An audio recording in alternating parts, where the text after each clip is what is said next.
Alright guys, so in this video I'm going to be showcasing some effects that I personally use when I'm sampling tracks or any of my sample based tracks, because with sample tracks, depending on your variations or if there's lack of, you're going to want things to spice it up and give you something to throw off the redundancy if there's any in your song. And a dope effect and build up is definitely the way to do that. So I'm going to show you some of the effects that I personally use.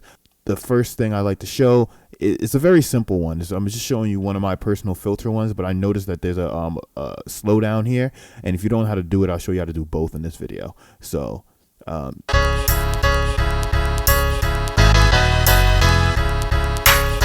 is one of my older instrumentals, and right there.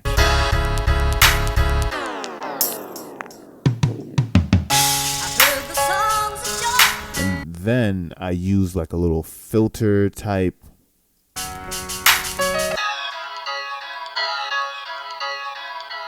I'm going to show you how to get that effect.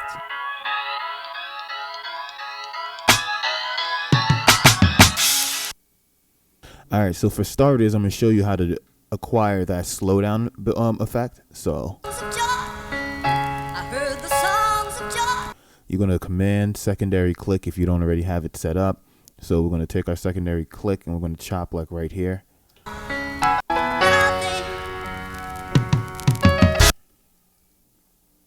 So we're going to chop it right there. Bring this down, get in a closer view. It's not needed, but it's the best way to work. Then you get your fade tool. To get the fade, once you have your fade tool, guys, to get the fade, you just come to the side of the track where you see those little crossbars, grab it, drag it, bring that in over there.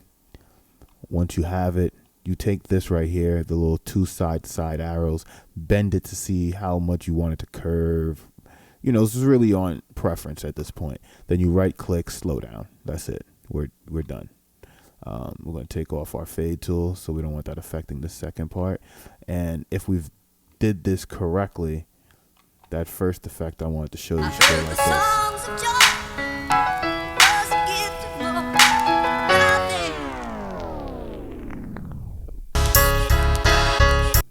All right, so for the next effect, to bring in that filter.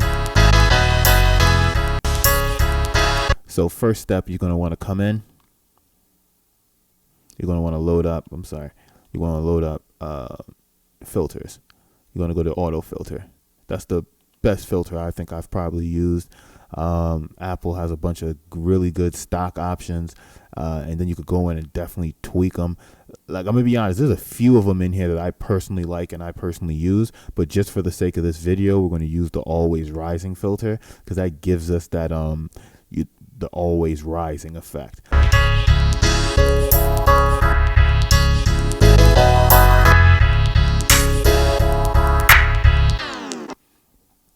All right, so if you hear it already, you're already getting that bouncing back and forth in your ears effect. That's definitely what we want, and you can see why this is probably one of my top picks.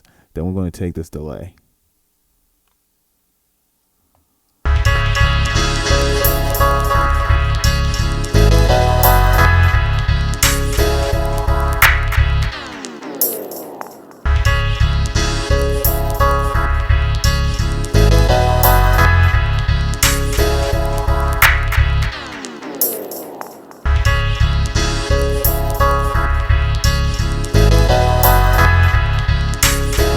Definitely want that tail.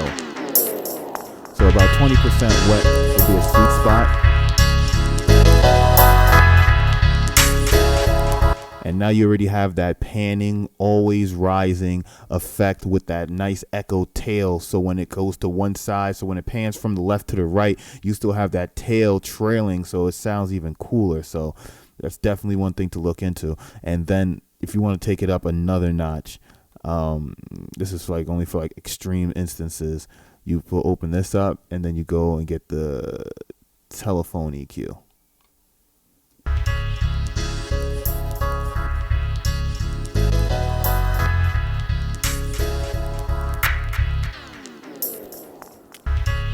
Now, the only thing with the telephone EQ, it does cut out a lot of those high frequencies and mid-range frequencies that make the effect sound cool.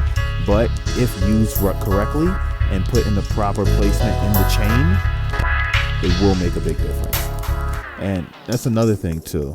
I'll touch on that on a later video if you want, but where you place things in the chain makes a difference. So if you guys never knew that, now you do. So if you put your EQ before your compressor and before everything, or if you put your compressor before your EQ and everything, that actually affects the way the overall sound, song will sound and change the overall effect of everything. Just like how I just simply took the EQ from the last chain and threw it to the top chain. That'll definitely change it up. But this was just a quick video on how to, create this sample effect I did. I just wanted to share that with the world, give you guys some more tips. I'm really just trying to inspire producers. I want the next world of producers to be even better than the last world. But with that note, if you haven't already subscribed, please do. And if you liked the video, if you saw something informative. And if you have any questions for this video or any future videos, please just drop them in the comment box below. Check out dailyheatcheck.com for your free downloads and templates. But until next time, guys, take care.